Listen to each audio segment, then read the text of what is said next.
Strasbourg, in the region now known as Alsace, France, July 1518. The city was one of the busiest trading hubs along the Rhine, home to roughly 20,000 people, its narrow, cobbled streets lined with steep-roofed, half-timbered houses. It should have been an ordinary summer. It was not. On July 14th, a woman named Frau Trophia stepped out of her home and began to dance. No music played, no festival was underway.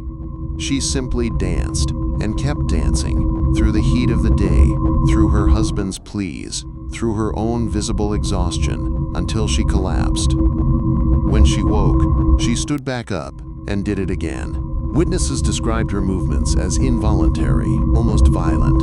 Not celebration, but something closer to a body being driven by a force it couldn't name. Within a week, more than 30 people had joined her.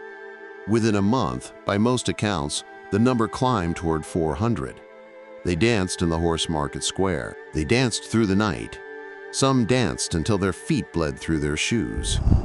Contemporary chroniclers reported that a number of the afflicted died from heart failure, from stroke, from sheer physical collapse, though modern historians debate exactly how many, since much of what survives was written down decades after the fact.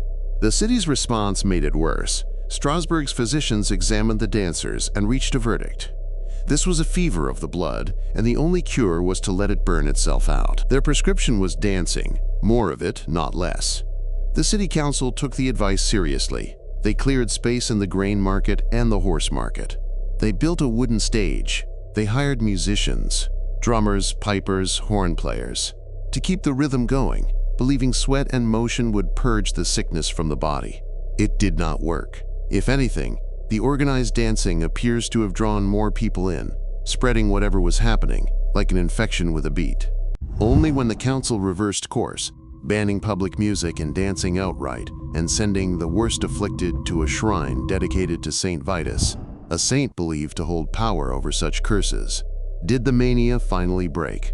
By September, it had ended almost as suddenly as it began. What actually happened is still debated. Nearly 500 years later, historians still don't agree on a single cause. The leading theories: ergot poisoning, a fungus that grows on damp rye, can produce compounds chemically related to LSD, causing convulsions and hallucinations. It's a tidy explanation, but critics point out that ergot poisoning typically causes gangrene and death in a way that doesn't match weeks of sustained, coordinated dancing. Religious hysteria and a curse. 16th century Strasbourg believed deeply in Saint Vitus's power to inflict a dancing curse on sinners.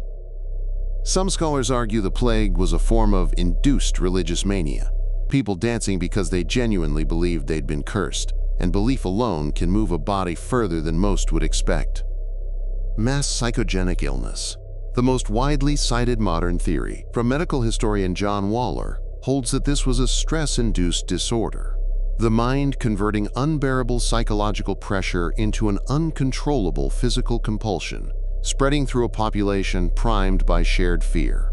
Whichever theory is correct, one detail is hard to shake. This wasn't Strasbourg's first outbreak.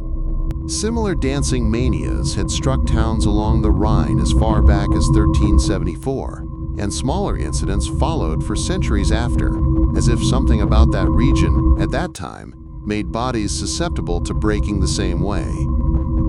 1518, a year built for breaking Strasbourg's dancing plague, didn't happen in isolation. The same year carried a weight of crisis that historians now consider central to understanding it: famine. A string of catastrophic harvests had left Strasbourg's poor, malnourished, and desperate, with grain prices spiking for years running up to 1518. Disease. Smallpox moved through the region, and syphilis, a still new and terrifying illness in Europe, was spreading fear disproportionate even to its real danger. Religious rupture. Just 1 year earlier, in 1517, Martin Luther had nailed his theses to a church door and split Christendom in two. Strasbourg sat in the middle of the resulting anxiety, a city bracing for upheaval it couldn't yet name. Omens, Locals still spoke of the comet of 1492 as a sign of coming judgment, and the sense of living in an end times was not metaphorical to most people. It was expected, imminent, and terrifying. Extreme heat. The summer of 1518 was unusually brutal, adding physical strain to a population already stretched thin. Layer all of it together: starvation, plague, apocalyptic religious anxiety, and a heat wave, and you get a population primed to break in a way no single explanation fully covers. Some researchers describe it less as a mystery and more as a body of people literally dancing out a grief they had no other way to express. What's left unexplained? Even the most confident modern theory doesn't answer everything. It doesn't explain why the dancing was involuntary enough that trained physicians of the time couldn't distinguish it from a genuine physical seizure.